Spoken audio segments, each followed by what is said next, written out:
Welcome back, everybody. And as promised, I have one of the top, what I believe is top thought leaders, coaches in the industry, and one of my favorite speakers. If you haven't seen Marc Cunningham speak in live, you're missing out. Marc, thank you so much for being here. Appreciate it, Pete. Thank you for the kind words. All right, man. So I'm gonna get right into it because I'm sure that when people saw, I've been trying to get you on for about a year now. So I'm glad I finally got you on, and I know people want to hear like what you have to say. So I'm gonna get right into it. Let's jump Um, in. we are in kind of a weird market time for property management. What do you see as some of the biggest challenges we have in this current environment? So we've been doing this since 1978. That's when my dad started our company, and I grew up in the industry. So kind of have a sense of where this industry has been for decades.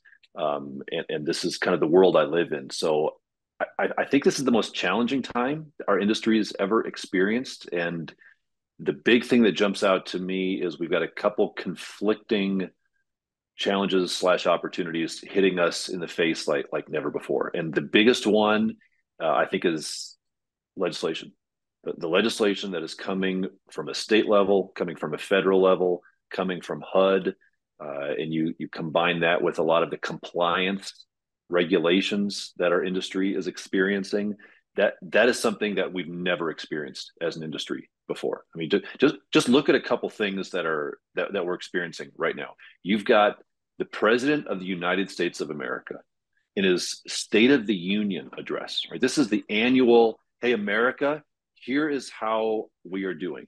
And he addresses landlords and tenants and property management and says, hey, we're coming after these landlords that are throwing fees at you. This is the State of the Union.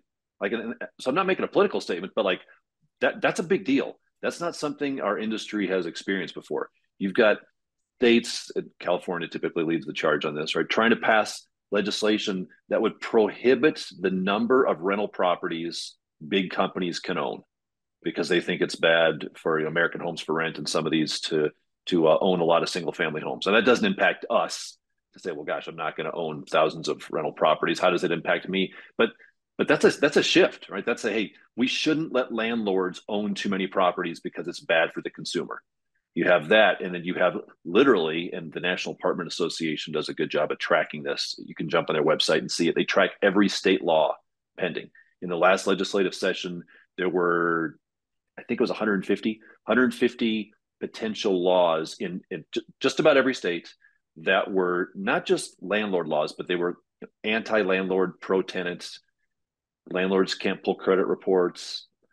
In Colorado here, we just have a no-fault eviction law passed, which requires us by law to renew the lease of every tenant in place unless a couple certain things happen. Like there's a tremendous shift, and this pendulum, in my opinion, is not swinging back. It's not like, well, give it a couple years, and then the legislatures will bring landlords back into their good graces. No, they're not. That's not going to happen. I think our society as a whole has really shifted to where housing is a right. Everybody has a right to a house, and therefore, we as landlords have a obligation and responsibility to provide that housing, and those rights for landlords are being removed somewhat. They're kind of being and we're under the microscope. So that is very, very real. It's very, very challenging. It presents some opportunities, and we can kind of talk about that. But that is something that everybody has to be paying attention to. And as a corollary, I think it's a waste of time to fight it. I don't think I don't think it does any good. Like, well, let's form a coalition and let's go fight for landlord rights. I just think that's a pipe dream. It's a waste of time. So there's my little stump speech, And Pete. NARPM does the best they can with the resource they have to fight the good fight. So we do have somebody out there fighting Yeah, for the landlord. But yeah, there's I don't know, numerous or countless tenant advocacy groups and one landlord advocacy group. So yeah, and landlords to some extent have caused some of this, right? Because some landlords are unscrupulous and they do bad things, and so that has really tarnished the industry, uh, overly so, in my opinion. But if you as a PM company aren't paying attention to these things and aren't changing your business model to go along with this. So we look at it this way. Here in Colorado, we are definitely getting pounded by the legislature. We had 14, I believe, 14 bills passed in the last legislative session. The one prior to that, there was, I think, 10 bills that they were labeled as pro tenants, but they were, in my opinion, really kind of anti landlord. So at some points, I was kind of wringing my hands, and I was just kind of almost depressed, like, oh my gosh, how can we survive? Like this is just this is getting crazy. But at one point, I thought, okay, well, I've got a decision here. I can either just kind of roll over and be like, well, I guess we're done. I guess I'm done. Or we can say, you know what?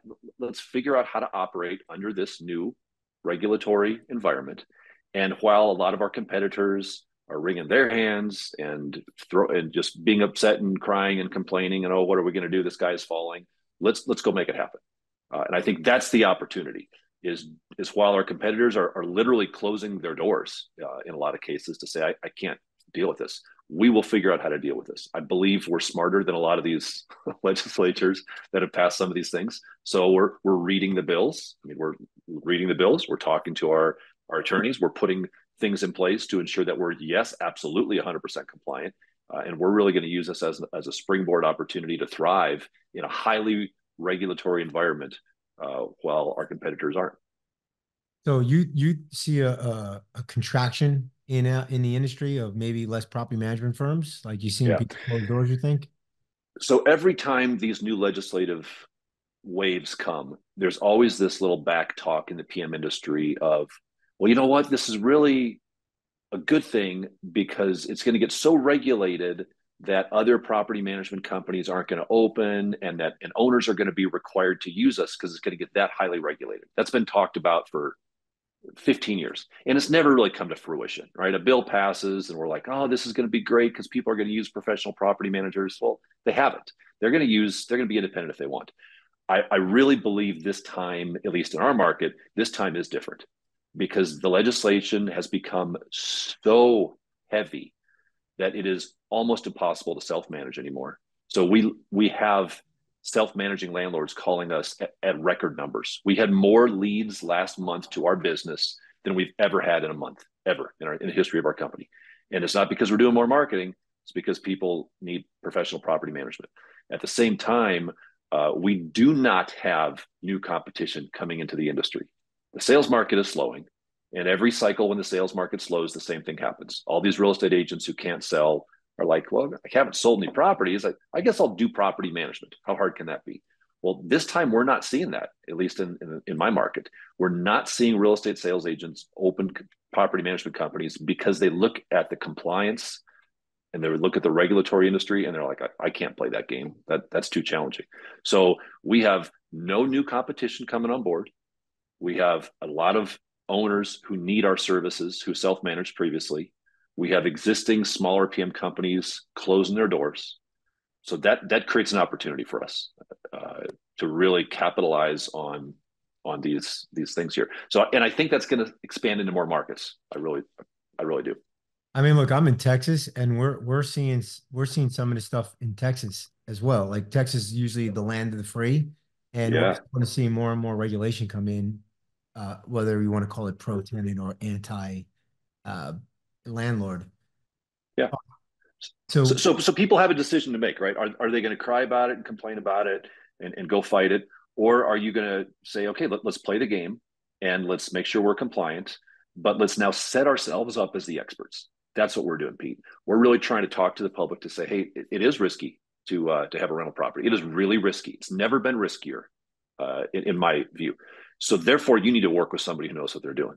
And we want to educate through marketing. That becomes our marketing piece. Is just educate, educate, educate. And so now when clients are like, or potential clients are thinking, gosh, I think maybe I need to research this new law. Well, who's doing the education on that new law? We are.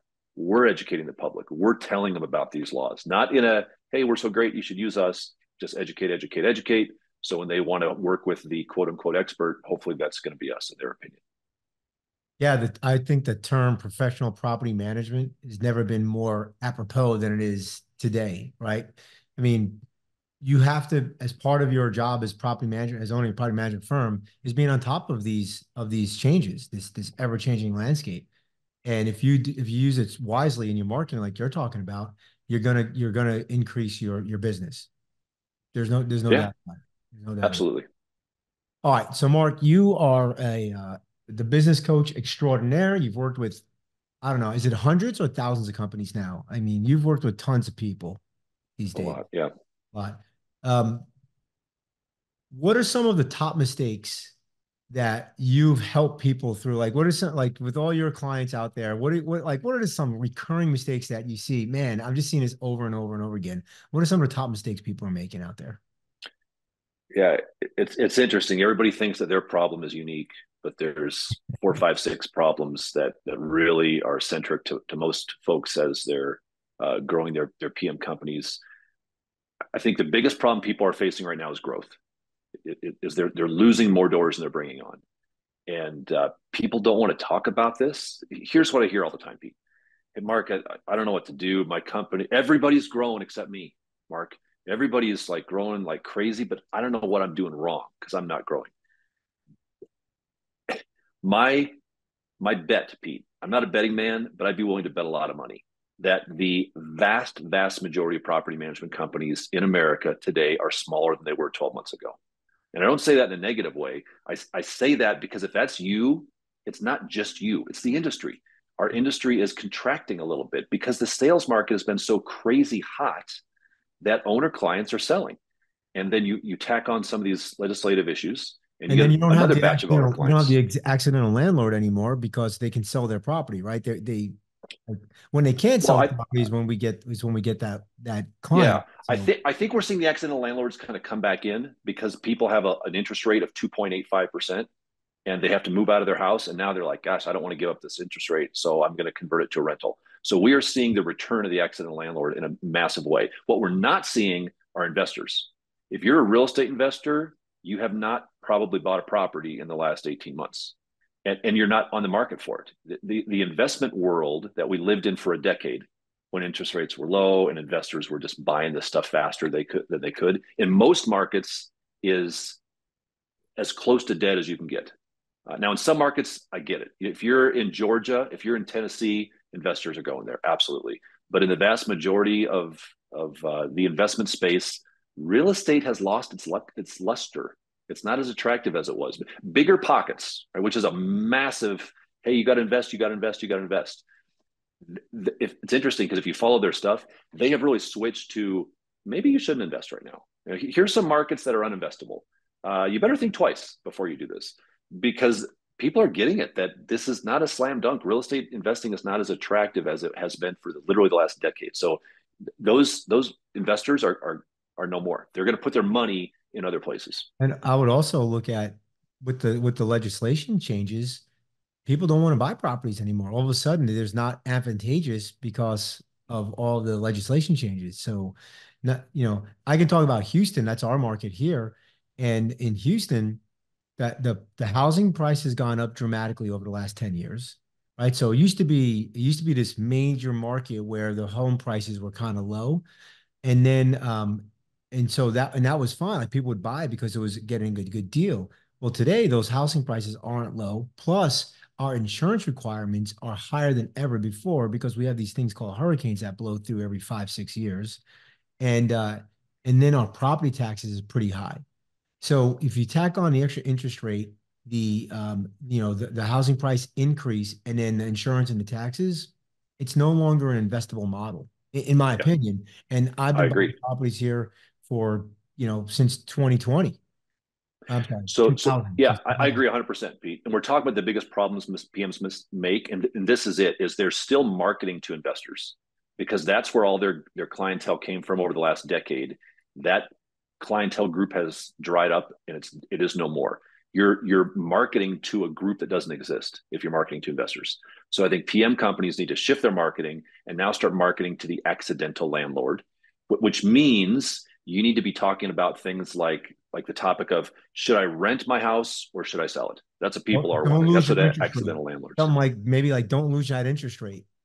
Yes, yeah. Yeah. Don't give up that, and they have that locked in. So you need to completely shift your marketing. Forget about investors. They're again in some markets I get it, but in most markets they're gone. focus your marketing on educating people who are considering selling versus renting out their house.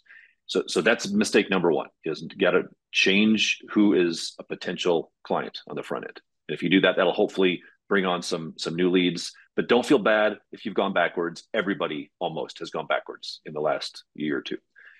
I think the biggest mistake number two is clients make, or PMs make, is that because they've been losing some doors, because they've been losing clients, now when a client comes on, they get so excited about that client, they go into sales mode. And it's like, I got to convince this person to work with me. I don't care anything. Do they breathe? Do they own a property? Then they're my ideal client. Lowering And the so standards. yeah, lowering or not having any standards. Right? If you own a rental property, you are a prospective client. Some people would I think that view my this, wife doesn't have any standards. well, Pete, you were on my podcast a while ago, and we had a conversation about the fact that you think your wife still shops at Sears, I believe.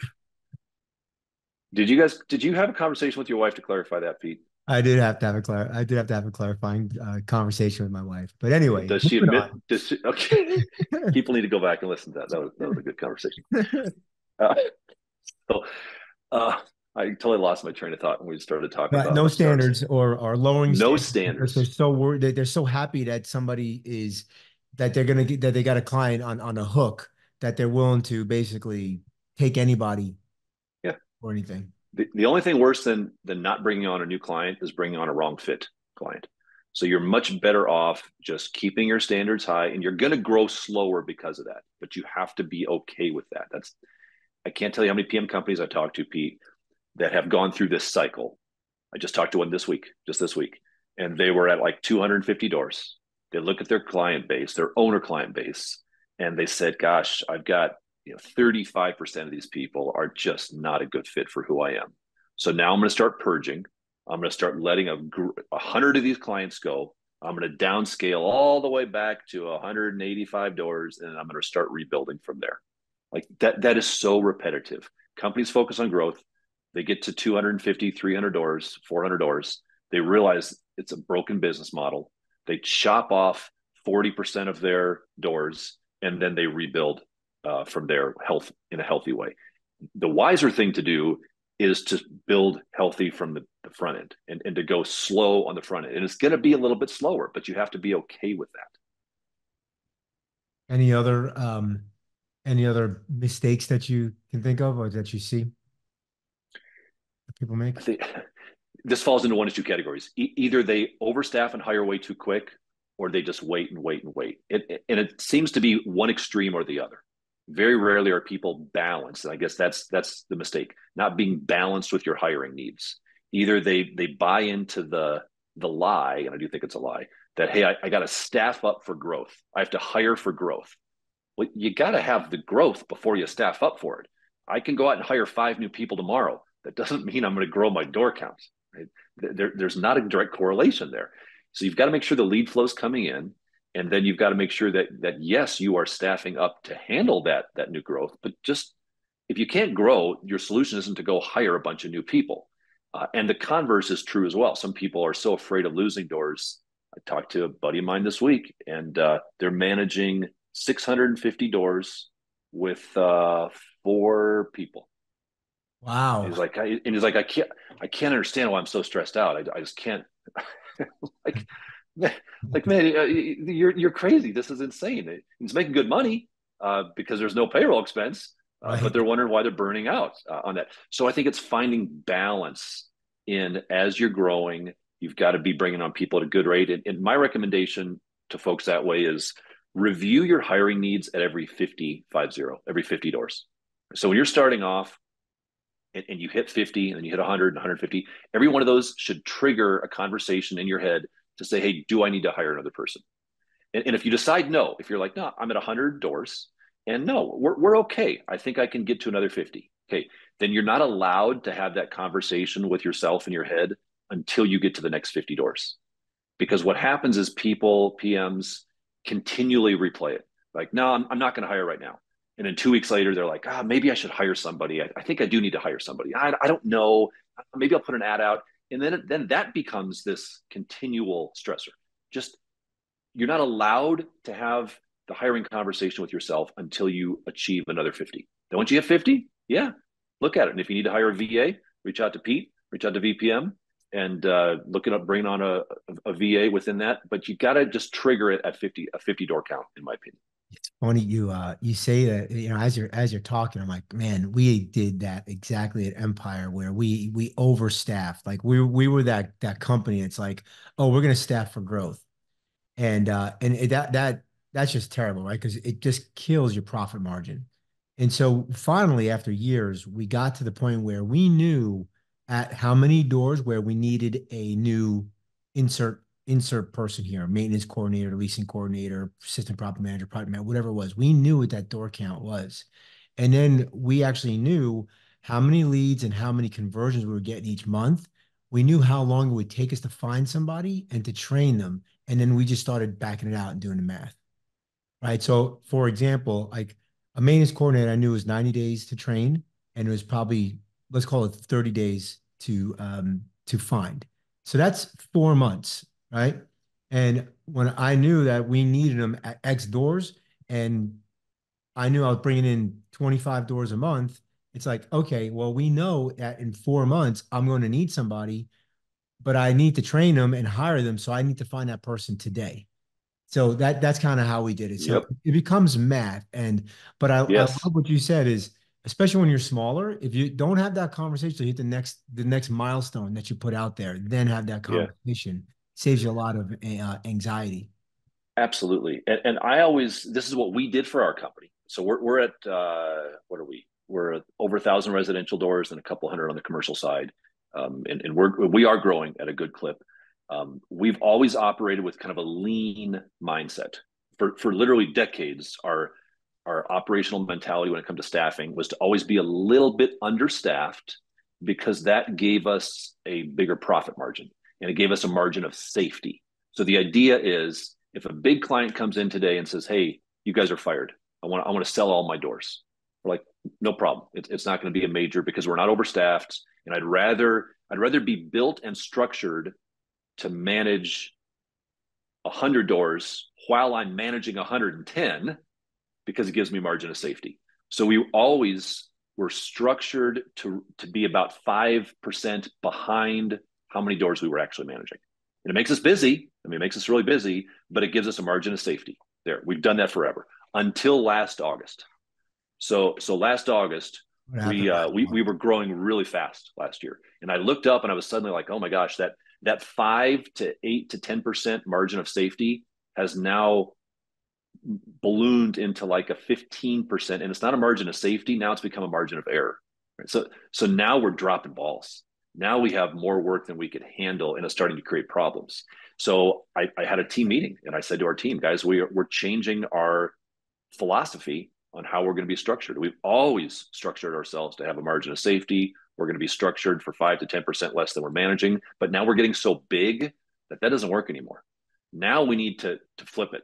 Now we need to get ahead. So we're going to restructure to manage about 10% more doors than we can handle right now. But the only reason I said that is because, as you just said, I ran the numbers and I could see that, hey, we are growing at a fast clip, and we're going to bring these things in. Number one, and number two, we have the size and scale that if it doesn't work financially, it's okay because the cash was there. So if it doesn't work, all right, well, it costs us some money, but we have the money to spend on that. So we did. We totally flipped that, staffed up, reorganized, did a major reorganization within our company to build up for like a 20% increase in our door count. And that was a good thing, but it only worked because we had the numbers, I could project it out, and we also had the excess cash flow that we could afford it if it bombs. So if you're doing that and your team is busy, how do you safeguard against burnout? Because burnout's a real thing in this industry. How have you been able to be in this business, basically your whole adult life, without you getting burnt out? More importantly, what do you do to make sure your team doesn't get burnt out? Well, you're looking at me here on the screen, Pete. How old do you think I am, Pete? Well, I think you're around my age. You're in your 50s. I'm actually 23, Pete. This is what this business has done to me. Uh, Well, I had a full head of hair when I entered this business. So if that tells you anything. Burnout is very real. This is a hard industry, and it really is. And that's not just a throwaway line. Every industry says they're hard. This is a hard industry. It really, really is. And I think it's hard because it's such important work. Right? And when people get angry, we had a 1-star Google review today, and somebody was just hot and angry. I think we have to remind ourselves that the reason people get so hot and angry at us is because we're doing work that really is important. Nobody leaves a 1-star Google review for the Walmart guy handing out the carts, because that doesn't matter in the grand scheme of things. Right? That doesn't matter to people if they get a cart with a squeaky wheel. But if you get a house with no water, now your kids are having a bad day. Now you're having a bad day. So it's because we do important work that people get so angry about it. So I think we have to keep that mentality that, yeah, we are doing really, really important work. And that should kind of motivate us a little bit on that. So how do we keep that from burning ourselves out? A couple real practical things. When COVID hit, for our business, we had to completely shut down our office hours. We weren't allowed legally in Colorado to be in the office. We went 100% remote. And so we did that. Everybody was working remote. And then when it kind of things started opening back up, we opened our office back up to the public 1 day a week and then 2 days a week. So today, our office is open to the public 3 days a week, Monday, Wednesday, Friday. Our team works in the office 3 days a week, Monday, Wednesday, Friday. Tuesday, Thursdays, everybody works from home. What day is today? Today is Thursday. We're recording this on a Thursday. My team's working from home today. They love it. I don't think we'll ever. What I told my team is, if we keep getting our work done, guys, then we'll stay this way. And that's an aspect of burnout. They love the fact that on Tuesdays and Thursdays they don't have to shower in the morning. I hope they're brushing their teeth, but they don't have to shower. They can sit behind their computer. They don't need to do their hair. They don't need to dress up. They can play with their dog, and they're going to work remotely. And they love it, love it, love it. So I don't know if we'll ever go back, because that helps with the burnout. It helps attract people, new employees, helps retain people. So that's an aspect of that. Secondly, I think a lot of this falls on the leader, whoever that is in the organization, to ensure that you're motivating your people. Motivation, there's no such thing as self-motivation. I hear PM company owners say, I want to hire someone who's self-motivated. That's ridiculous. There's no such thing. If someone says they're self-motivated, all that means is they get their motivation from someone other than you. Right? They get it from somewhere. So I, as the boss, I need to be keeping my people inspired, motivated. And I think we need to do that through individuals, talking to your team individually, and also kind of that corporate setting. So individually means like you got to touch base with your people. You got to know them. You've got to know what drives them. You got to know what inspires them. Are they money driven? Then make it work. Are they want to take vacations a lot? They're vacation driven. Make it work. Like check in, touch base, have lunch one-on-one with your people recurring, so that you can know what they want, know the things they're trying to get out of life, and make sure the business is helping them achieve those things. And then we also do it on the corporate side. So we've got a once a month all team meeting. We all get together. I'm giving out a lot of information and updates and legal things, but it is a little bit rah. Uh, I'm not a rah goofy guy, so it's almost unnatural for me, because I would rather just be like, just go do your work, right? I mean, let's just work. But I realize that doesn't motivate people. So we have to make sure that we're doing that. We read our compliments. We read that every month. That we end our team meetings each month, and this is what I say. Okay, guys, it's time for my favorite time of the month. I'm going to read our compliments of the month. Let's read our fan mail. That's what we say, and we pull out every email compliment, 5-star Google review we've received over the last 30 days, and I stand there and read them. And they usually have someone's name in it. Hey, I just want to thank Jessica for getting my hot water heater repaired so quickly. I want to thank Maggie. I had trouble paying my rent. This was what we got this last month. And Maggie just worked with us when it was a really stressful situation. Thank you, Maggie. I sit there and read these things. And that's an opportunity for people to be like, yeah, wow, people really do appreciate us that way. So those are just some little things. And I really think it's the little things. I don't think there's any magic pill of here's how you avoid burnout. It's got to be being intentional about those little things with your team to keep them motivated. That's what's worked for us to keep us going for almost 50 years. Nice. So, Mark, you run PM Build, and you actually have a lot of free stuff on there, which is is it pmbuild.com or pmbuild.com. Yep. pmbuild.com. And years ago, when I was with Empire, I was actually a client. I actually downloaded and purchased a bunch of And I your. did not know that. I did not know that. Yeah, purchased a bunch of your stuff and implemented a bunch of stuff. Thought it was amazing. I thought the value was unbelievable. And one of the things that I really enjoy is I'm on your newsletter or email list, and I love getting your videos. You do this video, I don't know, is it monthly? I think you do a month, Twice a month, twice a twice a month. month. Okay. And you have all these videos, and I find them, they're about what, 7 to 10 minutes. And I find them incredibly informative. Sometimes they're actually even funny. I mean, sometimes they're actually, entertaining, but always informative. Anyway, so you've done more videos than I can count. You've been doing it for years. Are there any that come to mind that maybe is either your favorite, or you just maybe it went semi-viral, or you just get a lot of feedback when people see you like, oh, this is the video that most people associate you with, or one that really resonated with them. Do you have Yeah. any of those videos that you've done that? Yeah, so we do those videos for the PM build, which is like me helping property managers learn how to run a PM company. We do the same thing for our property management companies. So I've got educational videos that we send out to our owners, prospective owner clients. We've got that running on two tracks that way. And it's funny, Pete. So on the PM build side, yeah, I think we're almost at 200 videos that we've put out on those things, which just blows my mind because it was never intentional. Like I never had this grand plan of, ooh, I know I'll put out a video twice a month. It just was very organic that way. To this day, Pete, I cannot predict which videos are going to hit well and which ones aren't. Every time I'm like, you know what, this time, oh man, this one is gonna hit well. Like everyone's gonna And then love this one, crickets. and it just falls flat. Like people don't care. And then other ones, I'm like, honestly, I'll be like, oh my gosh, I gotta get a video out tomorrow, and I'm behind. I'm like, oh my gosh, I can't. I'll just go throw something together, and I have no idea what I'm talking about. I'm just off the top of my head, and I'll go do it, and I almost feel bad putting it out there because I'm like, this is just crap. And lo and behold, it resonates. So, man, I'm terrible at predicting that. I'll tell you this on the property management side, the video we had last month was on a new law that passed, and we kind of gave our comments on this law. You know, hey, here's some things you got to be aware of. This one went viral for whatever reason. Last I looked, it had like almost 20,000 views in Wow. 30 days, which is nuts. I mean, that's crazy. So that's why I always encourage PMs to do the video on the marketing side of things. You don't know how these things are going to get picked up. On the PM build side, I've had to pull one video down, Pete. I pulled one down. The topic was 5 things to never say to your tenant. That was what it was, and it went kind of viral. Went viral not just on the PM side, but it got picked up by a lot of tenant advocacy groups.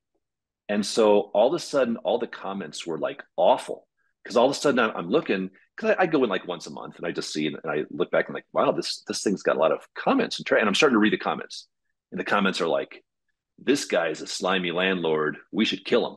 Like, hey, who is this guy? Man, I hope this guy burns in hell. Like that's the kind of stuff they're saying. I was like, what did I say? And I went back and watched it, and I didn't say anything bad. I'm not an anti-tenant guy at all. I'm very pro-tenant. I really, really am. But I must have said something in there that got triggered on, and so I honestly was like, I gotta pull this down. I gotta take this thing off there. It's getting a little too much traction, and I don't Next thing want you my know, he face picked being. up by CNN. I know, yeah. So I think the ones that are most effective are things like um, either really granular, like how to evict a bad tenant, or really high level, like the one that we just had come out, I think today. It was like, can my property management business run on autopilot? I'm very curious if that one's going to give me a prediction. Is that one going to get watched a lot? Can your Yeah, PM I business think I run on think autopilot? I do. I think automation is a huge topic right now. I think that's a big buzzword. Okay. Well, let's see. Okay, so you think it's going to get big? I I do. I don't know. So we'll see. We'll see what if your prediction comes true. And I'll tell you from the podcast perspective, with the NARPM podcast, I've noticed that anytime we do a podcast regarding growth, numbers go up. Hmm. So for us, it's all about anything to do with growth, numbers go up. So if that helps you out, Okay, there you go. You gave me my next idea. I was struggling for my next there you go. Mark, we're up against it. We're gonna take a quick commercial break, and then we're gonna put you in the lightning round. That's my That's the NARPM sound effects. We can't afford sound effects. I have to do Whew. my own lightning sound effect. Okay. All right. We'll be right back, everybody, and then we'll put Mark on the hot seat in the lightning round. All right, welcome back, everybody. All right, Marc Cunningham, are you ready to be on the lightning round? I suppose so. All right. So, as you all know, Mark runs Grace Property Management and he owns PM Build. So, Mark, what property management software do you use at Grace? Rent fine. Switched to them about 3 years ago. Oh, you were an early adopter on them. Nice. Yeah. What is your current org structure? I'm the president of our company. I've got two VPs under me. One is our VP of operations. So our all of our employees report to our VP of operations. Then we have a VP of property management. And all of our property managers are independent contractors, real estate licensed agents, and they all report to our VP of property management. So each of our PMs manages a portfolio, but we've also got a leasing team, accounting team, resident services team that provide them support. So I like that because it helps us grow to wherever we want to get to. Nice. Do you use virtual team members? We do. Do you have BDMs or salespeople? This is supposed to be the lightning round, so I got to answer that quickly. No, Can very expand on it intentionally no. You want me to expand on it? yeah, absolutely. Intentionally no. Okay. Intentionally no. Why intentionally no? Who does the sales for you then? I'm going to get in trouble with this, Pete, but I don't like the BDM model. I think there's a better model for bringing on new doors. I think it's flawed a little bit in its creation because a business development manager, at their core, they're a salesperson, right? Mhm. So what does a good BDM do? I mean, how do you train a BDM? You say you don't take no for an answer. You got to communicate 17 times in the first 30 days. You got to overcome objections. You got to be able to sell. You got to be able to You got to sell be ice to available, an right? Eskimo. All You got to be 24/7, available. be Yeah, available. And yeah. of course, you get compensated on what? Closing doors. You get compensated What? on closing doors. You're a closer. You're a closer. That's what you are. That's what a salesperson does. And I get that. That makes sense. But if what I said earlier is true, Pete, that one of the biggest mistakes PMs make is they bring on owner clients that are not good fits. Now we have two things at odds because I hire a BDM. You're my BDM. So, Pete, I'm going to give you 10 leads. Man, you got to close 80% of these things, Pete. And you got to overcome objections and you got to go get them and you got to get them. We need growth, growth, growth. And Pete, you're going to be compensated on who you bring in. And so you do a great job. And I look up a year from now and I'm like, oh my gosh, 15 of these people are just, they have unrealistic expectations. They're not bad people, but they're not a good fit for who we are. And so now I go to you, my BDM, and say, hey, Or it's Pete, properties that you normally wouldn't manage that you or now you they're crummy properties. I go, hey Pete, man, like you got to be a little more cautious, buddy. Like you're bringing on clients that aren't a good fit for me. Can you lay off, Pete? Like can you raise the standard? And you're gonna say, oh yeah, sure, Mark, I'll do that. You can't tell a salesperson not to sell to certain types of people. That doesn't compute in their brain. If I'm a great salesperson and I'm selling bottles of water here, I'm holding my bottle of water. I'm going to sell this bottle of water. And if you're like, I don't like Fiji, I'm gonna be like, no, Pete, you do, because let me tell you about Fiji. Fiji comes from volcanoes. I mean, this is the purest water in the world, Pete. Well, I don't like the taste of it. Oh no, Pete. Let me explain. We've got to back up. Like, I'm going to overcome those objections. That doesn't meld well to a relationship business, which I think property management is. We're not selling anything. This is a relationship. The training we give our PMs is called, this is the name of our training. It's called We Don't Sell. Because when I say to my PMs, when you meet with a prospective owner client, you're not there to convince them to use you. You're not there to sell them. You're not there to overcome their objections. You're there to explain how we operate, determine if we would be a good fit for what they're looking for, and vice versa. And if so, yeah, let's bring them into our system. And that's going to cause us to grow slower. But our attrition rate on the back end is very, very low because we're going to do a really good job of bringing folks on the front end. So our PMs, let the I guess, marketing, are you our let the mark, BDMs. so you let the marketing dictate. So are you doing any kind of outbound sales or is it everything marketing and then inbound comes and then your property managers take those calls? Is that Yes, the vast majority of our marketing is inbound. So we're putting education out there. Educate, educate, educate. That's all the stuff that we do marketing wise. So that's going to drive leads to our office. Hey, I'm interested in using your services. And when those leads come in, we hand them off to a PM.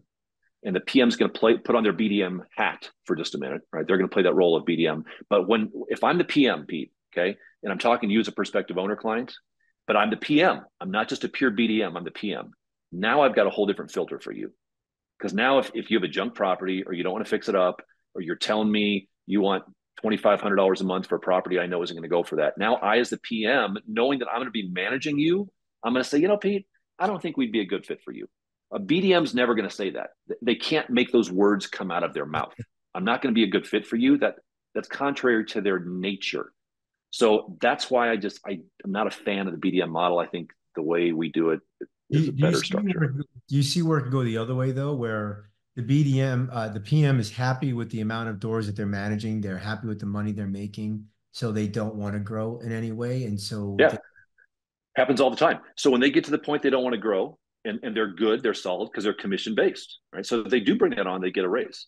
They get more commission. When they get to that point that they're done, we go hire another PM and they start building up their portfolio. We have a PM starting with us in a week. And that because all of our PMs are filled, their slots are filled.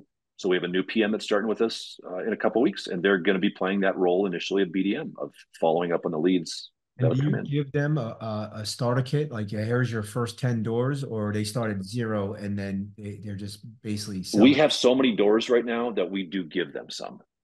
Yeah, so we'll kind of pad them with some on the front end, but the vast majority of their time is spent following up with new leads that come on board. Yeah, we could have made the whole podcast just on this one. I know, I know. We've tried that model, that BDM model, and I think there's too many potential holes. And now the counter to what I just said is someone will be like, well, Mark, then here's what you do.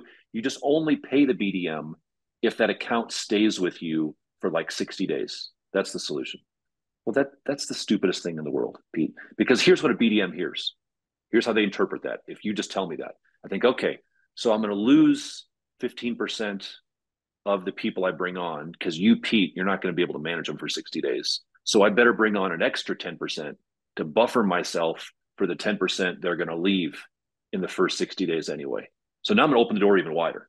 Now I'm going to bring everybody on because I know 10% are going to leave anyway. It's like it won't work. I think the model is so flawed at its core that you can dance around I it and will you can say band-aid it. this.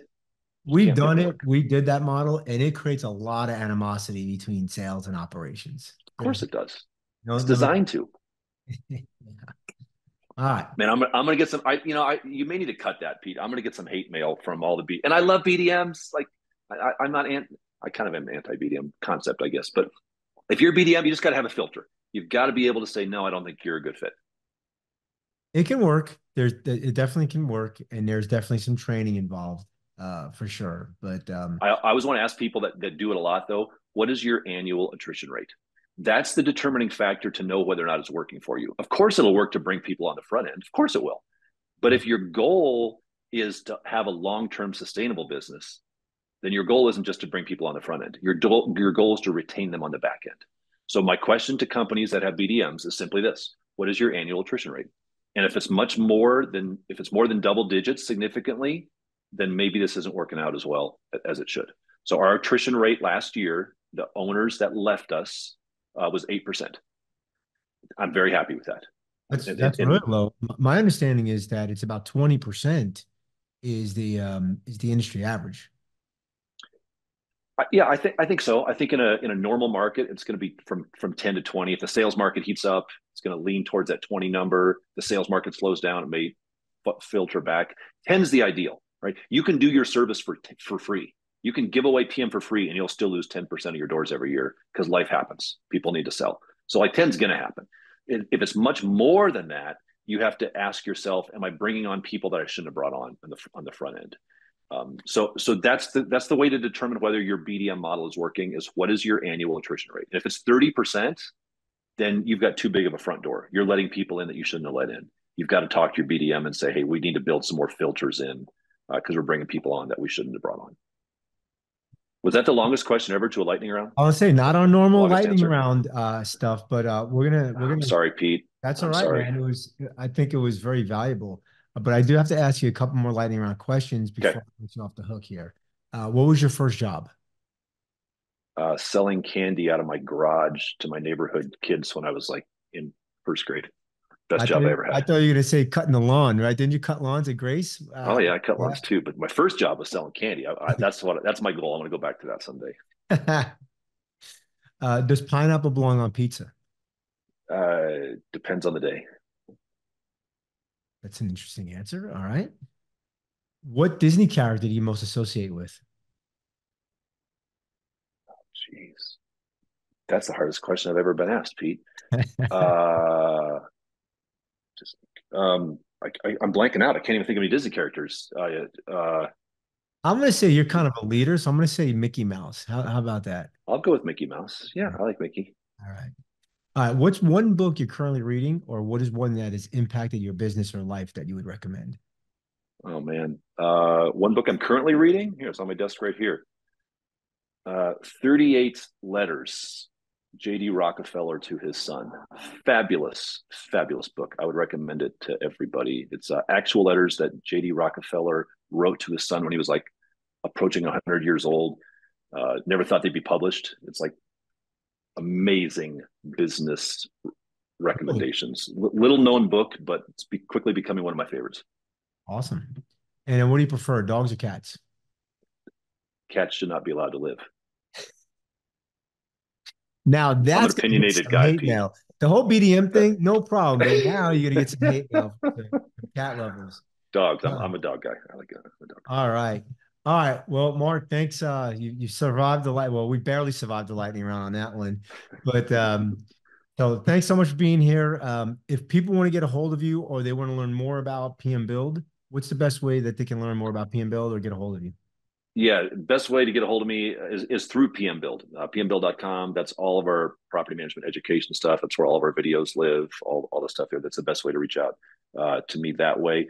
And Pete, I want to thank you. You do a ton for this industry. You've been the reason I think you, as the person you are, can relate so well is because you've been a property manager. You're kind of in that vendor space right now. Like you speak the language of property management, and a lot of folks in your position don't. That's why you're so effective doing this. So thank you for the voice that you are to the industry. It's more effective than I think you realize. I appreciate you. Thank you. So, all right. So they just go to pmbuild.com and that's how they can get in touch with you. Yes, sir. Awesome. And if you are listening to this and you are not a member of NARPM, I don't understand why you're not a member. Join NARPM, go to narpm.org or call the good folks at NARPM at 800-782-3452. And if you want to be cool like Mark and use virtual team members, give vpmsolutions.com. Go to vpmsolutions.com, give us a shot. We have now over 35,000 profiles on the platform with over 30 certification courses on the platform that are in property management and um, yeah, property management or some of the vendors that support property management. So we got, I think our latest course now is with Rentvine. And Rentvine just put a course out there for BPM Solutions. Mark, And thanks Pete, for, I love the job descriptions you put on there, so that if people don't know how they want to use a VA, like you will tell them, hey, here's some things that you want to have your VA do. So like you guys really, you don't just have a list of VAs. You're like, here's a job description. Here are things that they should be responsible for. You help people who don't even understand how to start that way. So that's pretty cool. yeah, very similar to what you've built at PM Build. You give a lot of free resources, right, for people just to kind of grow in the industry. We do the same thing with VPM Solutions. It's not just a payment processing platform and finding virtual assistants, but there's a lot of free additional resources. I think Mark, both you and I, we believe in the same thing as far as like how do you give back, right? Education and giving back to the industry. So man, I always appreciate the time we have. All right, everybody. I know this is a little bit longer one, but I think it's going to be a great one. See you, everybody. Thanks, Pete.